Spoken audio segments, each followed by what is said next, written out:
Mi nombre es Raúl Montero. Tengo 65 años, y el 11 de noviembre de este año, mi hija Valeria me miró a los ojos durante una cena familiar que yo había preparado con tanto amor y me dijo las palabras que cambiarían mi vida para siempre. Papá, ya no aguanto más. Vos me arruinás la vida. Todo sería más fácil si no existieras en mi mundo. El silencio que siguió a esas palabras fue tan profundo que podía escuchar mi corazón rompiéndose en pedazos. Pero lo que Valeria no sabía en ese momento preciso, mientras me destruía con su crueldad aparentemente casual, es que esas palabras no me iban a sumir en la autocompasión como ella probablemente esperaba. En cambio, me dieron la claridad que necesitaba para tomar la decisión más liberadora de mis 65 años de vida: desaparecer de su mundo completamente, vendiendo todo lo que tenía y empezando una nueva existencia donde nadie me viera como una carga que hay que soportar. Esta es la historia de cómo una hija puede ser tan cruel con su padre que lo empuje a borrar su propia existencia de su vida, y cómo ese padre encontró la manera más elegante de darle exactamente lo que pidió. Quédate hasta el final, porque lo que vas a escuchar te va a demostrar que a veces la única respuesta digna a la crueldad familiar es la ausencia total, y que nunca es demasiado tarde para empezar una vida donde seas valorado por quien eres. Y contame desde qué país me estás escuchando, porque necesito saber si en todo el mundo hay hijos que pueden ser tan despiadados con los padres que los criaron con amor. Pero antes de contarte cómo ejecuté mi desaparición perfecta de la vida de mi hija, tengo que llevarte atrás en el tiempo para que entiendas exactamente quién era el hombre que acababa de ser eliminado de la vida de su propia sangre. Porque lo que Valeria estaba a punto de descubrir iba a ser más devastador que cualquier venganza que hubiera podido imaginar. Todo comenzó hace 3 años, cuando mi esposa Claudia murió después de una batalla de 6 meses contra un cáncer agresivo que se la llevó a los 58 años. Claudia había sido el centro de nuestra familia durante 30 años, la mediadora en todos los conflictos, la organizadora de todas las celebraciones, la persona que mantenía unidas las relaciones entre todos nosotros. Cuando murió, no solo perdí a mi compañera de vida, sino que también perdí el pegamento emocional que había mantenido cohesionada nuestra familia. Valeria, que entonces tenía 35 años, inmediatamente se convirtió en la nueva matriarca de la familia, pero con una diferencia crucial. Donde Claudia había sido inclusiva y amorosa, Valeria era controladora y resentida. Valeria está casada con Santiago, un abogado ambicioso de 40 años que trabaja en un bufete corporativo importante. Tienen 2 hijos, Tomás de 12 años y Elena de 9. Santiago siempre había sido cordial conmigo, pero después de la muerte de Claudia, empecé a notar que su cortesía se había vuelto más formal, más distante, como si yo hubiera pasado de ser el suegro respetado a ser una obligación familiar incómoda. Durante los primeros meses después del funeral, yo traté de mantener las tradiciones familiares que Claudia había establecido.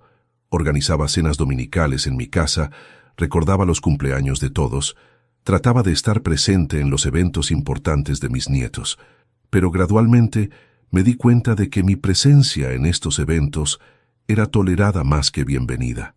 «Papá», me decía Valeria cuando yo llamaba para coordinar las cenas dominicales, «tal vez sería mejor que las cenas sean más espontáneas». «¿Qué querés decir con espontáneas?» «Quiero decir que tal vez no necesitamos tener una cena formal todos los domingos. Podemos vernos cuando sea natural». «¿Y cuándo sería natural?» «No lo sé, papá. Cuando surja la necesidad». Pero la necesidad nunca surgía espontáneamente, porque las familias no se mantienen unidas por accidente.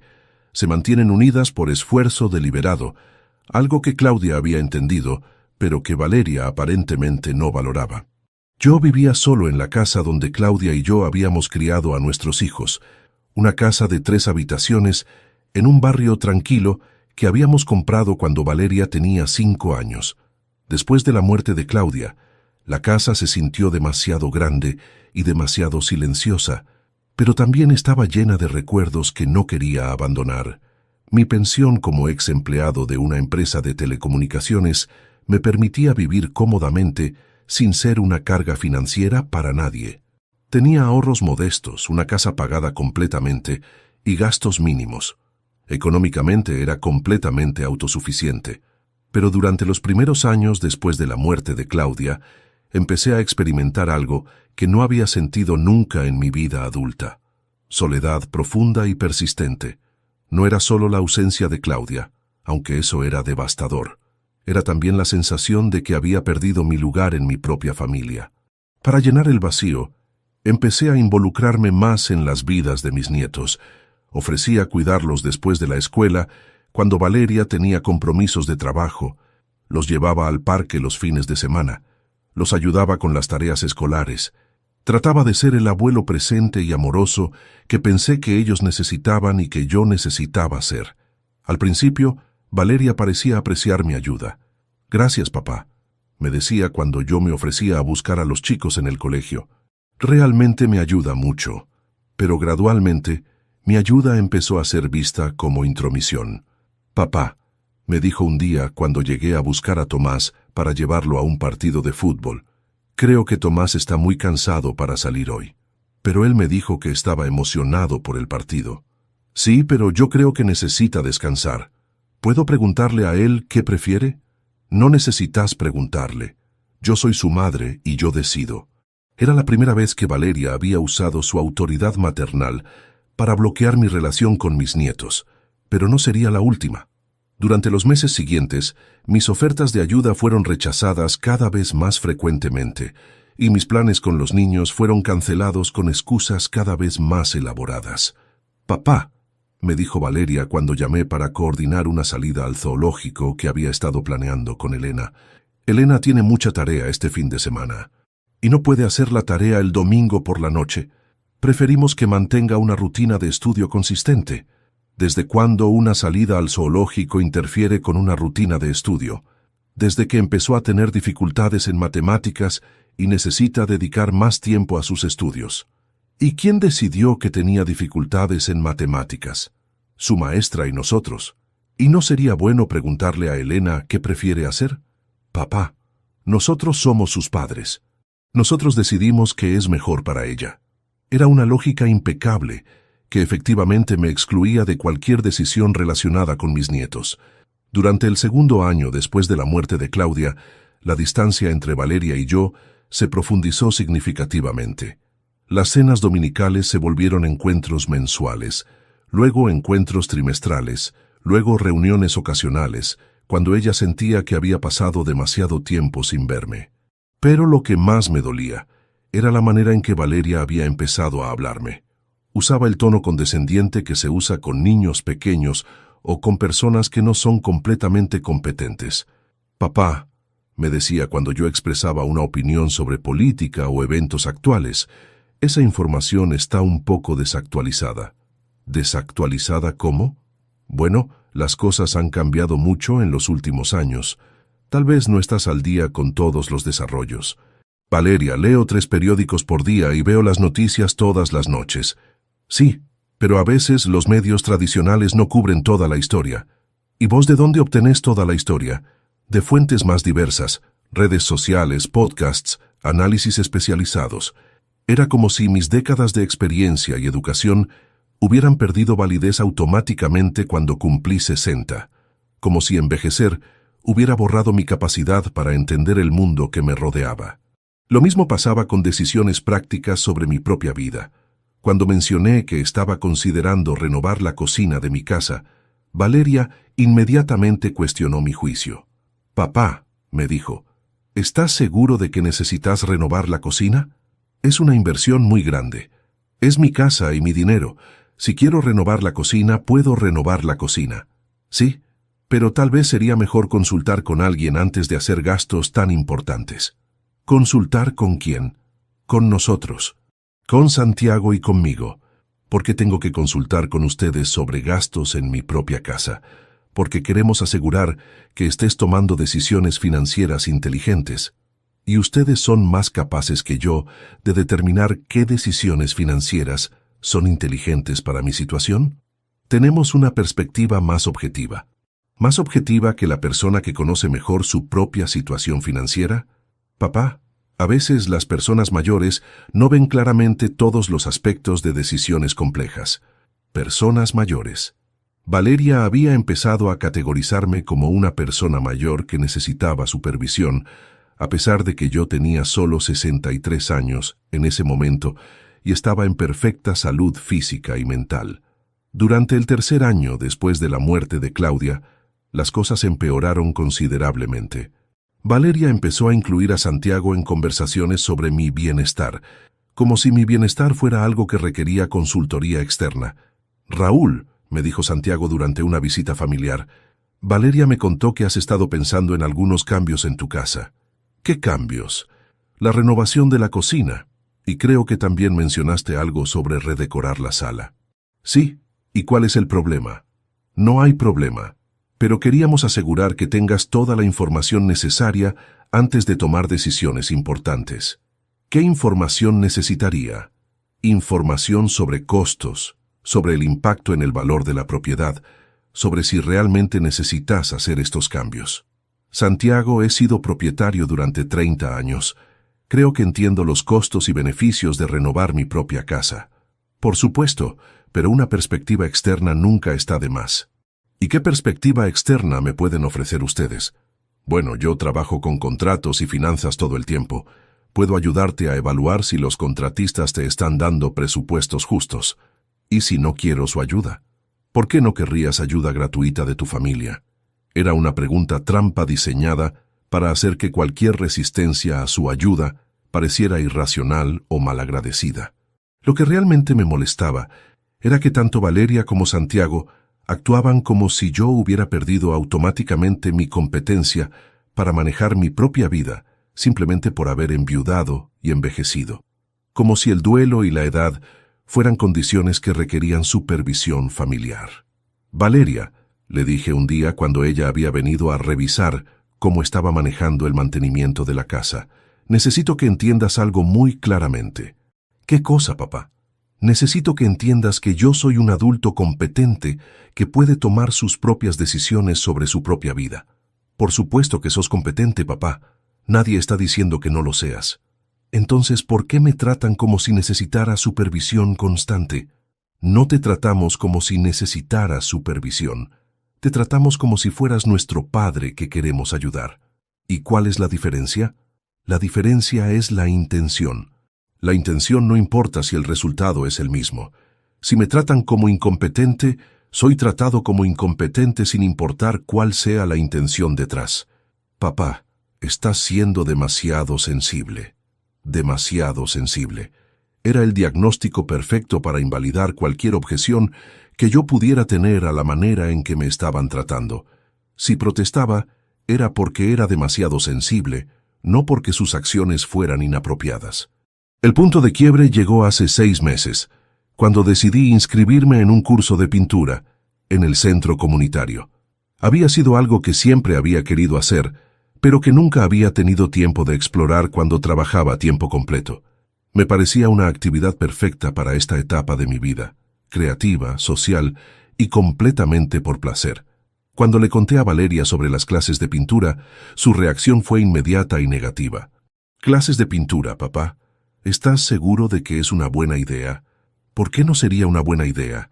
«Bueno, puede ser caro, y tal vez no tengas talento natural para la pintura». «No estoy tratando de convertirme en Picasso, Valeria. Estoy tratando de hacer algo que me dé placer». «Sí, pero ¿no sería mejor hacer algo más práctico?» «¿Cómo qué?»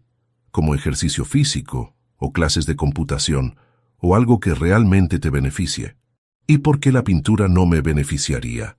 «Porque solo es entretenimiento». «¿Y cuál es el problema con el entretenimiento?» «No hay problema. Pero a tu edad, tal vez deberías enfocarte en actividades que mantengan tu salud física y mental».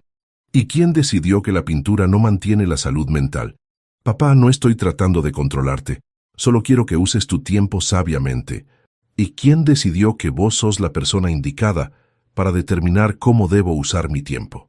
La conversación terminó con Valeria frustrada, y yo sintiéndome como un adolescente que había tenido que defender su derecho a elegir sus propias actividades extracurriculares, pero me inscribí en las clases de pintura anyway, y resultaron ser una de las mejores decisiones que había tomado en años. El instructor, un artista jubilado llamado Mario, era paciente y alentador. Mis compañeros de clase eran personas de mi edad que habían venido a explorar una nueva pasión sin juicios sobre talento o productividad. Durante las siguientes semanas, las clases de pintura se convirtieron en el momento más esperado de mi semana. No solo estaba aprendiendo una nueva habilidad, sino que también había encontrado una comunidad de personas que me veían como Raúl, el estudiante de pintura, no como Raúl, el viudo que necesitaba supervisión. ¿Cómo van las clases de pintura?, si me preguntó Valeria durante una de sus visitas de inspección mensuales. Van muy bien, le respondí con entusiasmo. He pintado 3 cuadros y Mario dice que tengo buen ojo para el color. ¿Mario? El instructor.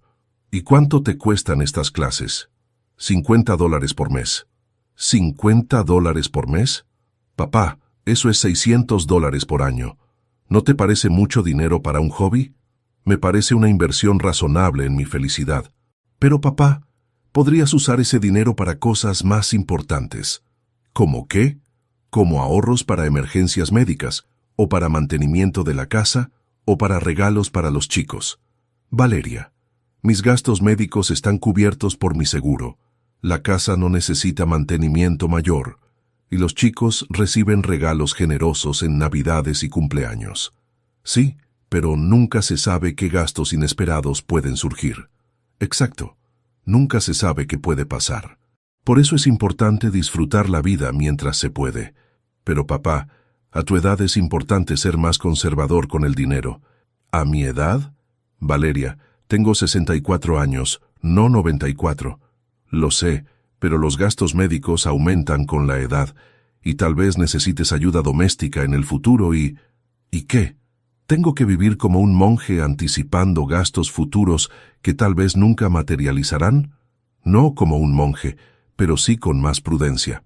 ¿Y quién decide cuál es el nivel apropiado de prudencia para mi situación? Papá, solo estoy tratando de ayudarte a ser responsable. ¿Y yo no soy responsable cuando tomo decisiones sobre mi propio dinero? A veces las personas no ven objetivamente sus propias decisiones financieras. Y vos sí ves objetivamente mis decisiones financieras. Tengo una perspectiva externa que puede ser útil. Era la misma lógica circular que había estado usando durante meses. Yo necesitaba su perspectiva porque no podía confiar en mi propia perspectiva, y no podía confiar en mi propia perspectiva porque necesitaba la de ella. Durante los siguientes meses, Valeria intensificó su campaña de preocupación por mis decisiones de vida. Cada actividad que yo disfrutaba era analizada desde la perspectiva de costo-beneficio, como si mi vida fuera una empresa que necesitaba optimización. Cuando empecé a salir a cenar una vez por semana con algunos amigos del curso de pintura, Valeria cuestionó si comer en restaurantes era la mejor manera de gastar mi dinero. Papá, me dijo, podrías invitar a tus amigos a tu casa en lugar de ir a restaurantes caros. Los restaurantes no son caros. Son lugares de precio moderado. Sí, pero si vas una vez por semana, eso se acumula durante el año. ¿Y cuál es el problema con que se acumule? El problema es que podrías usar ese dinero para cosas más importantes. ¿Cómo qué? Como mejorar la seguridad de tu casa, o comprar un auto más confiable, o ahorrar para el futuro. Mi casa es segura, mi auto funciona perfectamente, y tengo ahorros adecuados para el futuro. Pero papá, nunca se sabe qué necesidades pueden surgir. Valeria, si vivo mi vida anticipando necesidades que tal vez nunca surjan, nunca voy a disfrutar nada. No estoy diciéndote que no disfrutes nada. Estoy diciéndote que seas más selectivo sobre qué disfrutar. ¿Y quién va a determinar qué actividades son apropiadas para que yo disfrute? Nadie va a determinar nada. Solo estoy sugiriendo que consideres las implicaciones de tus decisiones. ¿Y si decido que he considerado las implicaciones y que quiero proceder anyway? Entonces vas a proceder. ¿Pero vos vas a seguir cuestionando todas mis decisiones? No todas, solo las que me preocupan. ¿Y qué te da derecho a preocuparte por mis decisiones financieras? Soy tu hija. Por supuesto que me preocupo por vos. Pero hay una diferencia entre preocuparse por alguien y tratar de controlar sus decisiones. No estoy tratando de controlarte, papá. Entonces, ¿qué estás tratando de hacer? Estoy tratando de asegurar que tomes decisiones inteligentes. ¿Y si mis decisiones no cumplen con tus estándares de inteligencia? Entonces, voy a expresar mis preocupaciones. ¿Para siempre? Hasta que esté convencida de que estás manejando tu vida responsablemente. Era una condición imposible de cumplir porque Valeria había redefinido responsabilidad como hacer lo que ella aprobaría en mi situación. No importaba cuán cuidadosamente yo explicara mis decisiones o cuán racionales fueran mis argumentos. Si ella no las aprobaba, eran irresponsables por definición. El conflicto llegó a su punto culminante hace 2 meses, cuando decidí viajar a Europa con un grupo organizado de turistas de mi edad. Era un viaje que Claudia y yo habíamos planeado hacer juntos cuando nos jubiláramos, pero que nunca habíamos podido tomar debido a su enfermedad y muerte. Cuando le conté a Valeria sobre el viaje, su reacción fue de horror absoluto. ¿Europa? Papá, ¿estás loco? ¿Por qué estaría loco?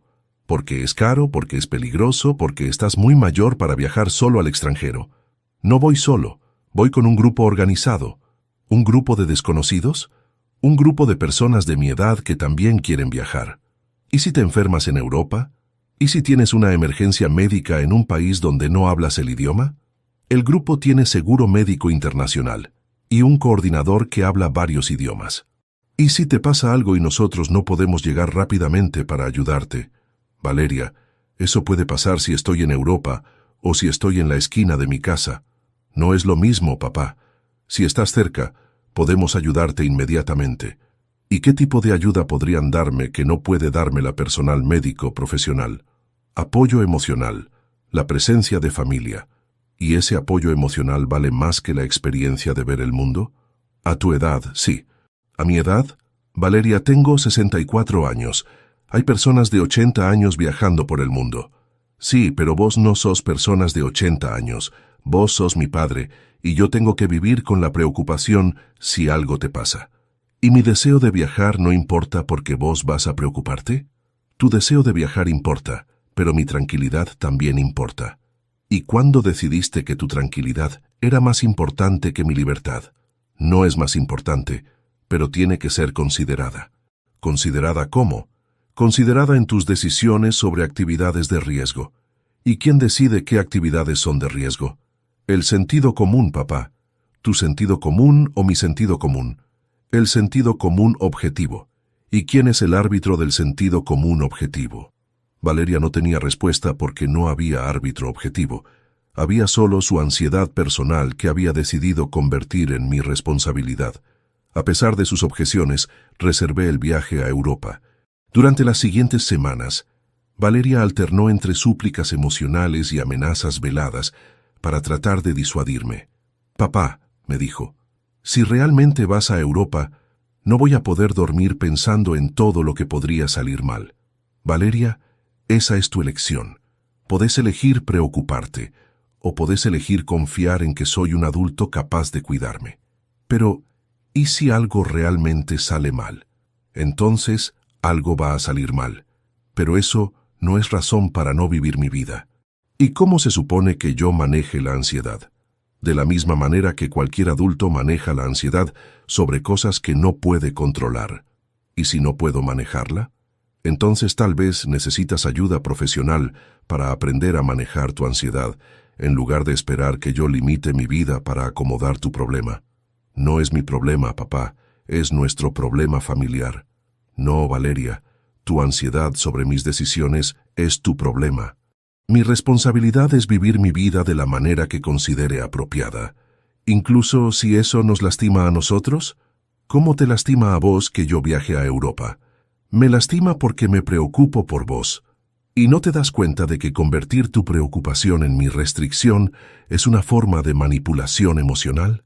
No estoy manipulando a nadie. Estoy expresando mis sentimientos legítimos. Tus sentimientos son legítimos, pero tu expectativa de que yo cambie mi comportamiento para acomodar tus sentimientos no es legítima. ¿Entonces no te importa cómo me siento? Me importa cómo te sientes, pero no me importa más que mi propia autonomía. ¿Tu autonomía es más importante que tu familia?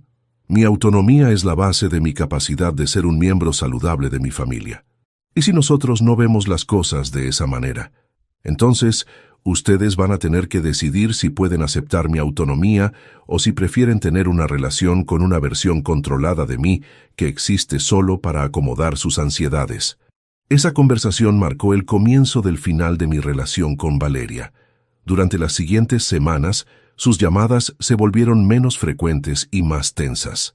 Sus visitas se convirtieron en sesiones de evaluación, donde ella buscaba evidencia de que yo estaba tomando decisiones irresponsables que validaran sus preocupaciones. Viajé a Europa en septiembre y fue una experiencia transformadora. Durante 2 semanas fui solo Raúl el turista, no Raúl el viudo que necesitaba supervisión.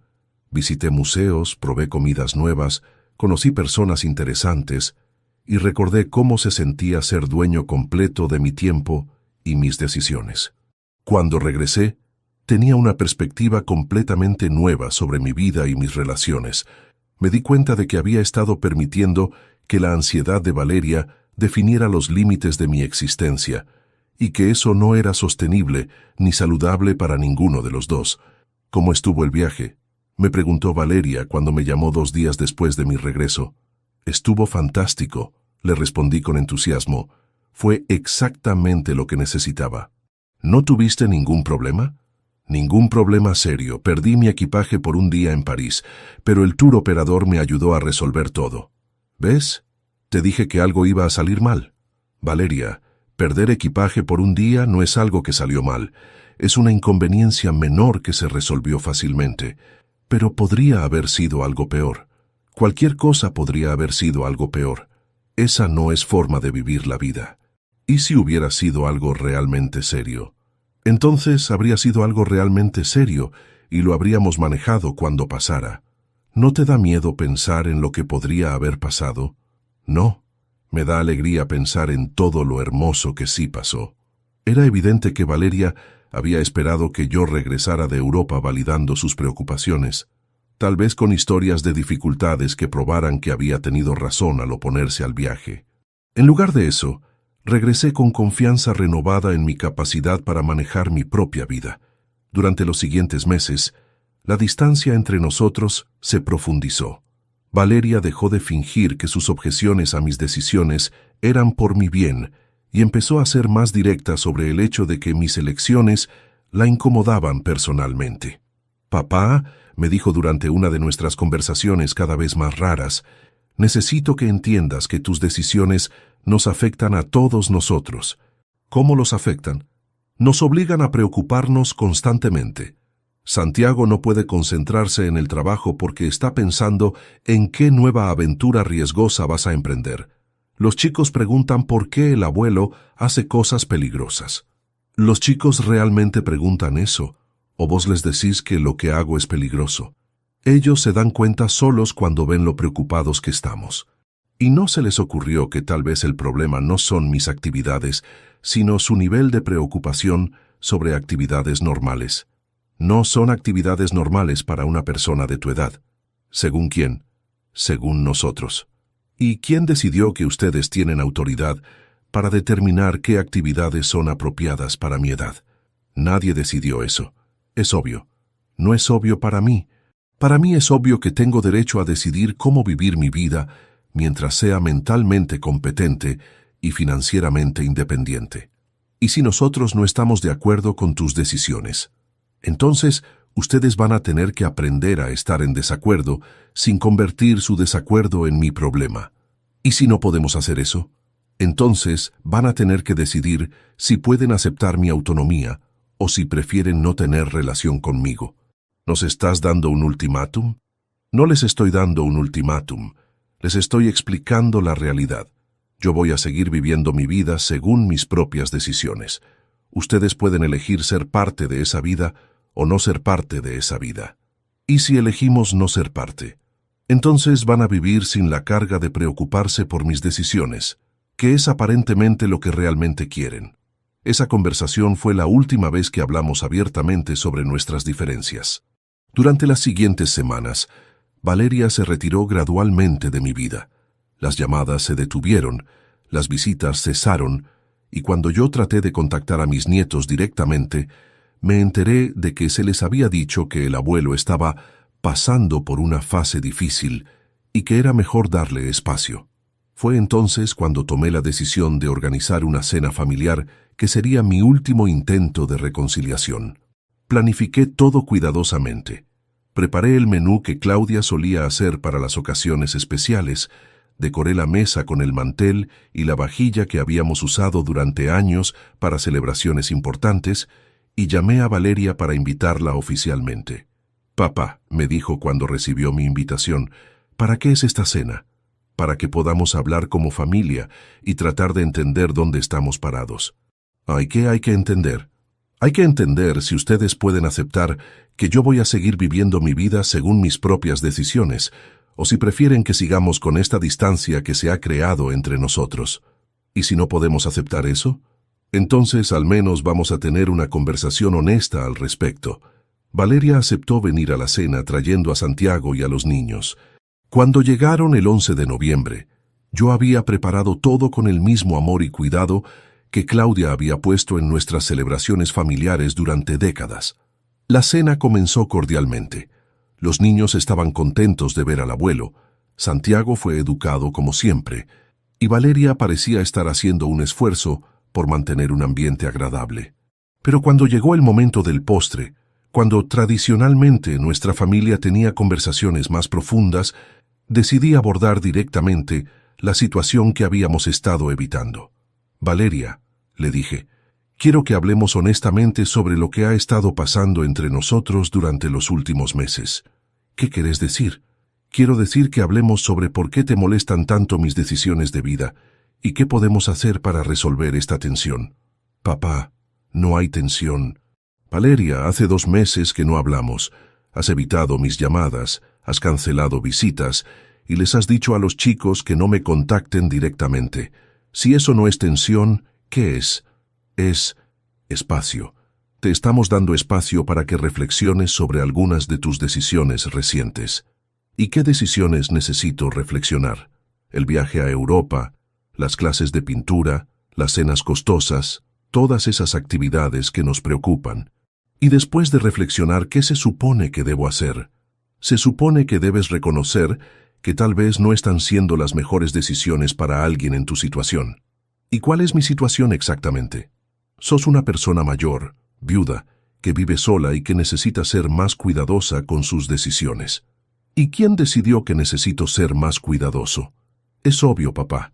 A medida que envejecemos, tenemos que ser más prudentes». «¿Y quién define qué nivel de prudencia es apropiado?» Santiago intervino en la conversación. «Raúl, creo que lo que Valeria está tratando de decir es que tus decisiones nos preocupan porque te amamos. ¿Y su amor por mí les da derecho a controlar mis decisiones?» «No se trata de controlar, se trata de expresar preocupación legítima». «¿Y cuál es la diferencia práctica entre expresar preocupación legítima y tratar de controlar?» «La diferencia es la intención». «Santiago, la intención no cambia el impacto. Si ustedes expresan desaprobación cada vez que tomo una decisión que no les gusta, el impacto es control, sin importar cuál sea la intención». «Pero papá», intervino Valeria, «¿no entendés que nos preocupamos porque te amamos? Entiendo que se preocupan, pero no entiendo por qué su preocupación tiene que convertirse en mi restricción. Porque somos una familia. Las decisiones de un miembro de la familia afectan a todos los demás miembros. ¿Y eso significa que todos los miembros de la familia tienen veto sobre las decisiones de todos los demás miembros? Significa que todos los miembros de la familia tienen derecho a expresar sus preocupaciones. Y después de expresar sus preocupaciones, ¿qué pasa si yo decido proceder anyway? Entonces tenemos que vivir con las consecuencias de tus decisiones». «¿Qué consecuencias?» «La preocupación constante, la ansiedad, el miedo de que algo te pase. ¿Y esas consecuencias son mi responsabilidad o la responsabilidad de ustedes? ¿Son consecuencias naturales de amar a alguien que toma decisiones riesgosas? ¿O son consecuencias de tener ansiedades excesivas sobre actividades normales?» «No son ansiedades excesivas, papá, son preocupaciones racionales». «¿Según quién?»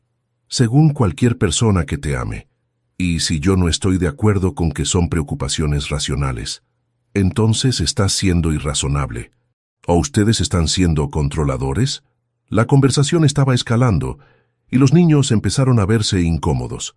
Tomás y Elena habían dejado de comer y nos miraban con expresiones de confusión y preocupación.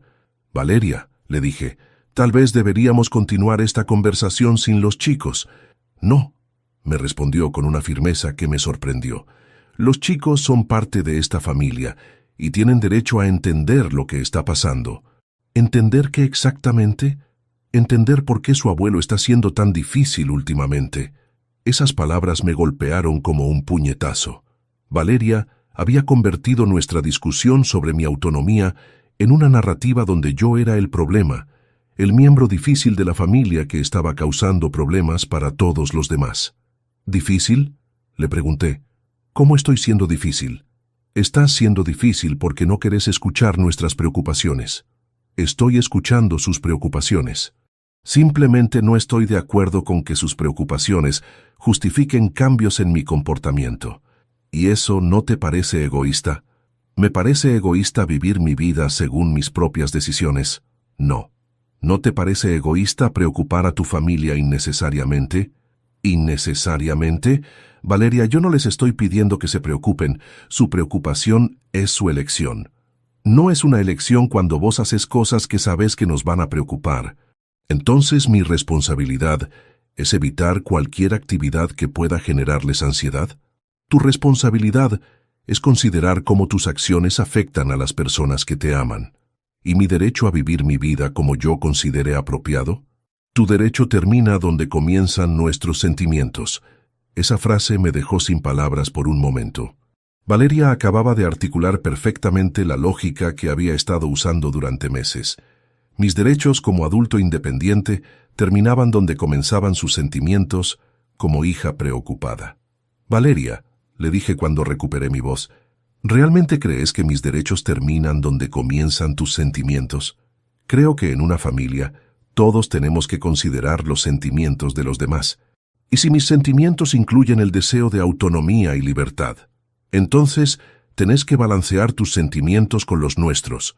¿Y quién decide cómo se hace ese balance? Se hace a través de la comunicación y el compromiso. ¿Y si después de la comunicación seguimos en desacuerdo? Entonces el miembro de la familia que está causando el problema tiene que ceder. ¿Y quién decide quién está causando el problema? Es obvio quién está causando el problema. ¿Es obvio para quién? Es obvio para cualquier persona razonable. Era una lógica perfectamente circular. Yo estaba causando el problema porque mi comportamiento los preocupaba y estaba causando el problema, obviamente, porque cualquier persona razonable podría ver que los estaba preocupando. Fue en ese momento que algo se rompió dentro de mí. Me di cuenta de que Valeria realmente creía que tenía derecho a controlar mi vida para proteger sus propios sentimientos, y que consideraba cualquier resistencia a ese control como evidencia de que yo era irrazonable, egoísta y problemático. Valeria, le dije con una calma que me sorprendió incluso a mí, tengo una pregunta muy importante para hacerte. ¿Qué pregunta? ¿Vos realmente querés que yo sea feliz? Por supuesto que quiero que seas feliz. ¿Querés que sea feliz según mi definición de felicidad o según tu definición de lo que debería hacerme feliz? Quiero que seas feliz de maneras que no lastimen a tu familia. ¿Y si mi felicidad requiere hacer cosas que ustedes consideran preocupantes? Entonces tenés que encontrar otras maneras de ser feliz. ¿Y si no puedo encontrar otras maneras de ser feliz? Entonces tenés que aceptar un nivel menor de felicidad personal por el bien de la familia. ¿Y eso te parece justo? Me parece lo que hace cualquier padre responsable. Incluso después de haber criado a sus hijos y cumplido con todas sus responsabilidades parentales. Las responsabilidades parentales nunca terminan. ¿Y mis derechos como individuo? Siguen existiendo dentro de los límites de tus responsabilidades familiares. ¿Y quién define esos límites? Los define la familia. ¿Y si yo no estoy de acuerdo con esos límites? Entonces sos un padre egoísta. En ese momento, mirando a mi hija a los ojos, me di cuenta de que habíamos llegado al final de nuestro camino como familia. Valeria Había construido una ideología perfecta, donde mi autonomía personal era una amenaza a su bienestar emocional, y donde cualquier resistencia a su control era evidencia de mi egoísmo. Pero lo que vino después fue peor que cualquier cosa que había dicho hasta ese momento. Valeria se dirigió a sus hijos, que habían estado escuchando toda la conversación con ojos cada vez más grandes.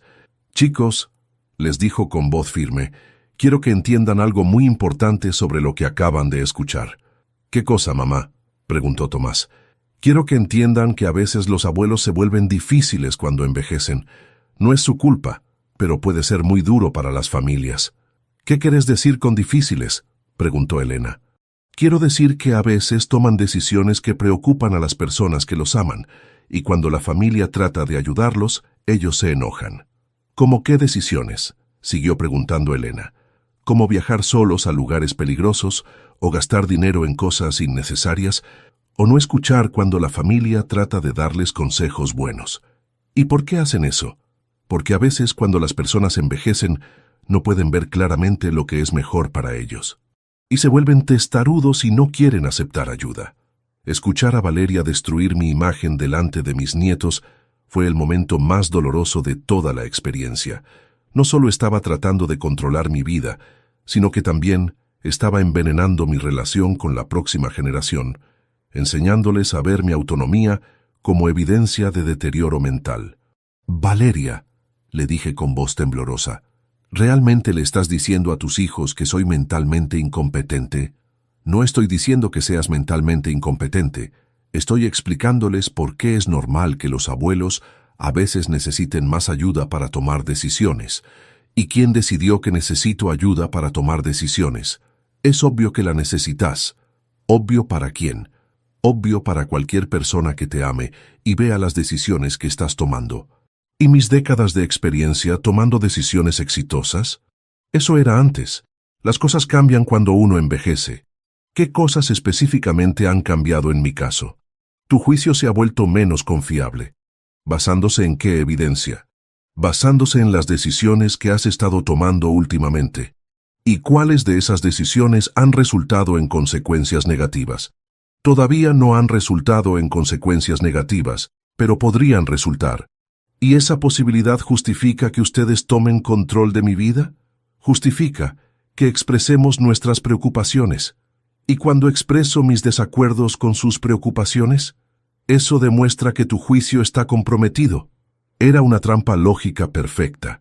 Cualquier decisión que ella desaprobara era evidencia de juicio comprometido y cualquier resistencia a su desaprobación era evidencia adicional de juicio comprometido. Fue entonces que Valeria pronunció las palabras que terminarían nuestra relación para siempre. Se dirigió directamente a mí, pero hablando lo suficientemente fuerte como para que todos en la mesa la escucharan claramente. «Papá», me dijo con una frialdad que me congeló la sangre, «ya no aguanto más. Vos me arruinás la vida. Todo sería más fácil si no existieras en mi mundo». El silencio que siguió fue tan profundo que podía escuchar el tic-tac del reloj de pared que Claudia había comprado años atrás. Los niños se quedaron petrificados. Santiago miró su plato como si fuera lo más interesante del mundo, y yo sentí como si hubiera recibido un golpe físico en el pecho. «¿Qué dijiste?», le pregunté, pensando que tal vez había escuchado mal. «¿Dijiste que sería más fácil si yo no existiera en tu mundo?» «Sí», me respondió sin pestañear. «Sería más fácil si no tuviera que preocuparme constantemente por las decisiones irresponsables que tomás. ¿Y la solución es que yo deje de existir en tu mundo? La solución es que aceptes que ya no podés tomar decisiones importantes sin consultar con tu familia. ¿Y si no acepto eso? Entonces vas a seguir arruinándome la vida». «¿Cómo te arruino la vida exactamente?» «Me arruinás la vida porque me obligás a preocuparme constantemente, porque me haces sentir como una mala hija cuando no puedo controlarte, porque me pones en la posición imposible de tener que elegir entre tu felicidad y mi tranquilidad. Y elegiste tu tranquilidad, elegí tratar de salvarte de vos mismo. ¿Y si no quiero ser salvado de mí mismo? Entonces, sos un padre egoísta que no piensa en las consecuencias de sus acciones para su familia». En ese momento, Mirando a mi hija a los ojos, tomé la decisión más liberadora de mi vida. Si ella realmente creía que todo sería más fácil si yo no existiera en su mundo, entonces le iba a dar exactamente lo que había pedido. Valeria, le dije levantándome de la mesa, gracias por ser tan honesta conmigo. ¿Gracias por qué? Gracias por decirme claramente que tu vida sería más fácil si yo no existiera en tu mundo. Papá, estás malinterpretando lo que dije. No estoy malinterpretando nada. Dijiste exactamente lo que pensás. ¿Y sabes qué? Tenés razón. ¿Tengo razón sobre qué? Tenés razón en que tu vida sería más fácil si yo no existiera en tu mundo. Y a partir de mañana, no voy a existir en tu mundo. ¿Qué quieres decir? Quiero decir que vas a tener exactamente lo que pediste. Una vida sin la carga de preocuparte por mí. Papá, estás siendo dramático. No estoy siendo dramático, estoy siendo práctico. Salí del comedor sin decir otra palabra. Fui a mi habitación y empecé a hacer las llamadas que cambiarían mi vida para siempre. Esa noche, después de que Valeria y su familia se fueran de mi casa, sintiéndose confundidos y tal vez un poco culpables, yo ya había tomado la decisión irrevocable de desaparecer de sus vidas completamente. No era una decisión emocional basada en enojo, aunque ciertamente estaba herido. Era una decisión práctica basada en claridad. Valeria había articulado perfectamente cómo se sentía sobre mi presencia en su vida.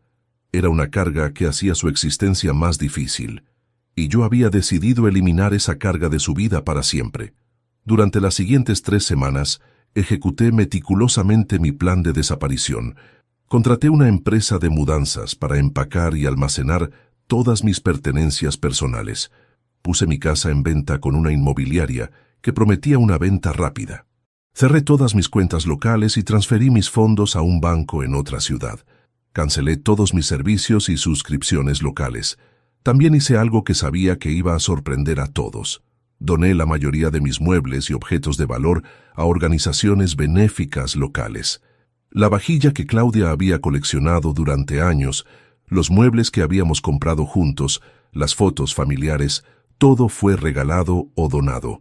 No era malicia, era liberación.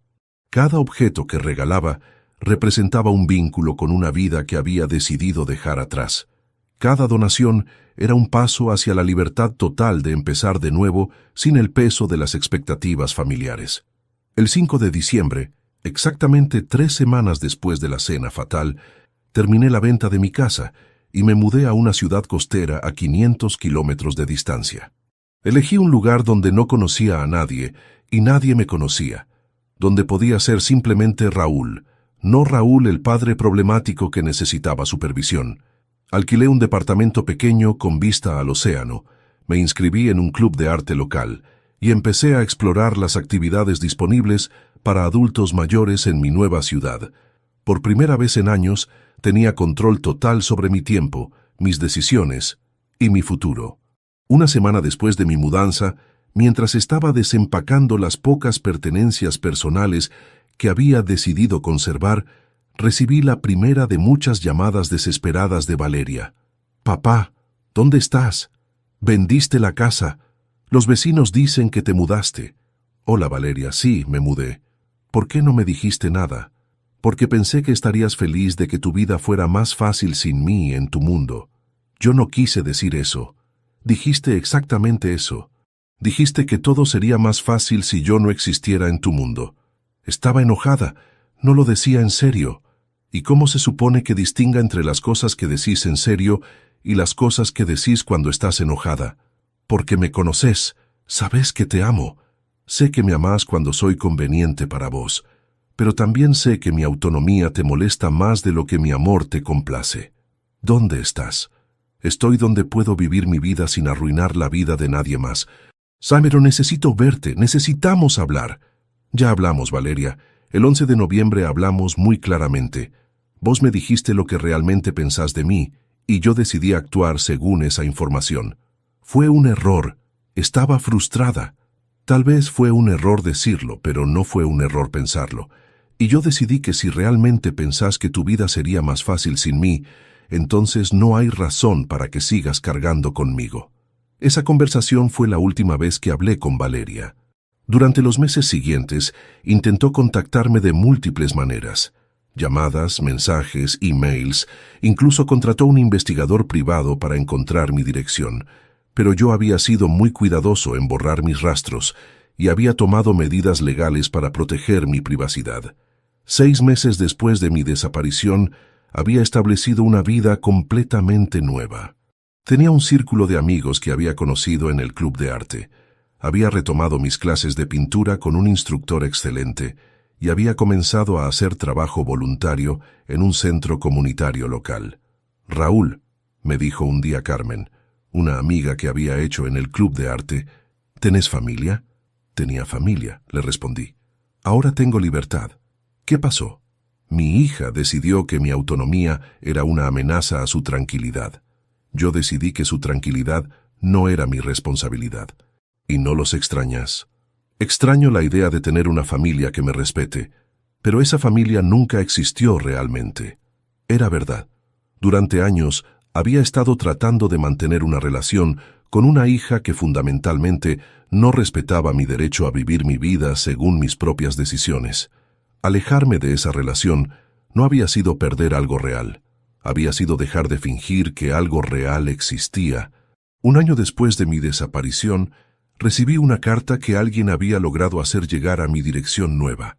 Era de Tomás, mi nieto mayor, que ahora tenía 13 años. «Querido abuelo», decía la carta, «mamá dice que te fuiste porque estás enojado con nosotros. Yo no entiendo por qué te fuiste, pero espero que estés bien.